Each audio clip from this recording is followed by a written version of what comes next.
नमस्कार मित्रांनो, परत एकदा स्वागत आहे तुमचं आपल्या चॅनल लॉ माइंडेड DNMवर. आठवतंय, मागच्या वेळी आपण रेस ज्युडिकेटावरचे प्रॅक्टिकल प्रॉब्लेम्स पाहिले होते.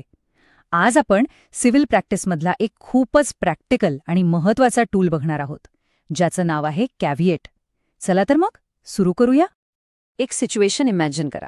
समजा कोणाचा तरी प्रॉपर्टीवरून वाद सुरू आहे आणि त्यांना एक भीती वाटते की समोरचा माणूस तो त्यांच्या नकळत कोर्टात जाईल आणि त्यांच्या विरोधात एक स्टे ऑर्डर घेऊन येईल, तेही त्यांची बाजू ऐकून न घेताच. मग काय करणार, कसं थांबवणार आहे हे सगळं? आणि ही भीती खरी आहे, कारण कोर्टात एक्स पार्टे ऑर्डर पास होऊ शकतो. आता एक्स पार्टे म्हणजे काय?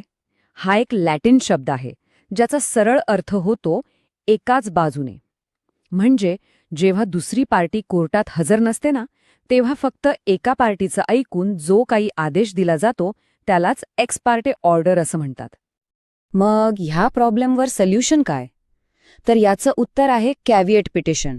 हो, हा एक असा कायदेशीर मार्ग आहे जो तुम्हाला अशा एकतर्फी आदेशांपासून वाचवतो. आणि आज आपण हेच फक्त 5 मिनिटात समजून घेणार आहोत. तर मग कॅव्हिएट या शब्दाचा अर्थ काय आहे? हा सुद्धा एक लॅटिन शब्द आहे. याचा अर्थ होतो बीवेअर किंवा वॉर्निंग.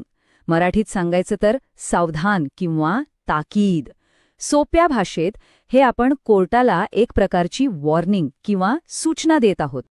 अगदी सिंपल शब्दात सांगायचं झालं तर कॅव्हिएट म्हणजे कोर्टाला केलेली एक रिक्वेस्ट की माझ्या विरोधात कोणताही ऑर्डर पास करण्याआधी प्लीज माझी बाजू ऐकून घ्या. हे आपलं राईट टू बी हर्ड म्हणजेच नैसर्गिक न्यायाच्या तत्वाचं रक्षण करतं. अच्छा, मग हा अधिकार आपल्याला मिळतो कुठून? तर हा हक्क आपल्याला कोड ऑफ सिव्हिल प्रोसिजर 1998 च्या कलम 148A मध्ये दिलेला आहे. हे सेक्शन नंबर लक्षात ठेवणं खूप खूप महत्वाचं आहे, खास करून परीक्षेसाठी. चला, हे एका उदाहरणाने समजून घेऊया, म्हणजे अजून क्लिअर होईल. समजा ए आणि बी शेजारी आहेत आणि त्यांच्यात एका भिंतीवरून वाद सुरू आहे. एला डाऊट आहे की बी त्याच्या विरोधात कोर्टात केस टाकणार. तर ए काय करू शकतो? तो ॲडव्हान्समध्येच कोर्टात जाऊन बीच्या नावाने कॅव्हिएट फाईल करू शकतो. आता जर बीने खरंच एच्या विरोधात केस केली तर कोर्टावर एला नोटीस पाठवणं कायदेशीरित्या बंधनकारक होऊन जातं. आणि इथेच कॅव्हिएटचा खरा फायदा आहे. एकदा का कॅव्हिएट फाईल झाला की कोर्ट त्या व्यक्तीला नोटीस दिल्याशिवाय कोणताही एक्स पार्टी ऑर्डर पास करूच शकत नाही. याचा अर्थ कोर्टाला दोन्ही बाजू ऐकून घ्याव्याच लागतील. आता येतोय सगळ्यात महत्त्वाचा पॉइंट. हा प्रश्न तर एक्झामिनरचा फेवरेट असतो. लिहून घ्या. कॅव्हिएट एकदा फाईल केला की तो किती दिवस व्हॅलिड राहतो? तर उत्तर आहे फक्त 90 दिवस. हो, बरोबर ऐकलात. 90 दिवसानंतर तो लॅप्स होतो. मग गरज असेल तर तुम्हाला तो परत नव्याने फाईल करावा लागतो. सो 90 डेज हा आकडा डोक्यात फिट करून ठेवा. तर मग या सगळ्यामागे मूळ उद्देश काय आहे? मेन प्रिन्सिपल आहे नैसर्गिक न्यायाचं, म्हणजेच नॅचरल जस्टिसचं पालन करणं.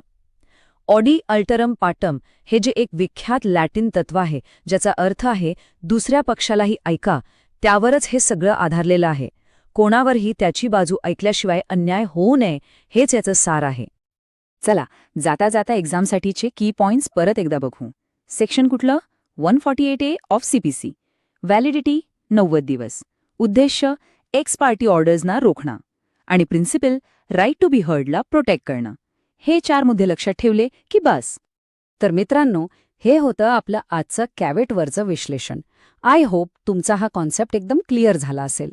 जर तुम्हाला हे खरंच हेल्पफुल वाटलं असेल तर लाईक बटन दाबायला विसरू नका. आणि हो, जाता जाता एक प्रश्न. कोर्टात आपले हक्क वाचवण्यासाठी अजून कोणकोणते प्रोसिजरल टूल्स आहेत, जरा विचार करा.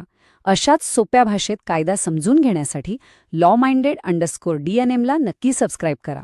भेटूया पुढच्या व्हिडिओमध्ये.